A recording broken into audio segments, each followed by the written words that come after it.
ছোট্ট একটি গ্রামে রাহুল নামে একটি ছেলে থাকতো। তার বাবা ছিল একজন রিক্সা চালক।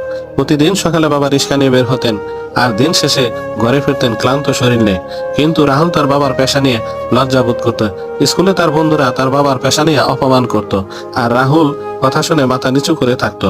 একদিন রাহুলের স্কুলে বাবার গল্প নামে একটি অনুষ্ঠান হলো।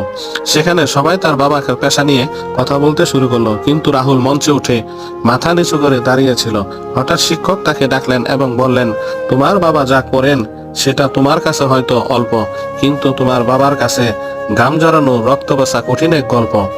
কারণ তোমার বাবার ওই পরিশ্রমের টাকাই তোমার লেখাপড়া চলে। বাবার ওই পেশায় লজ্জা পাওয়ার কোনো কিছু নেই, বরঞ্চ গর্বিত হও।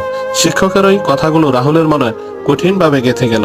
তখন থেকে সে বুঝতে পারলো বাবার কোনো কাজই ছোট নয়।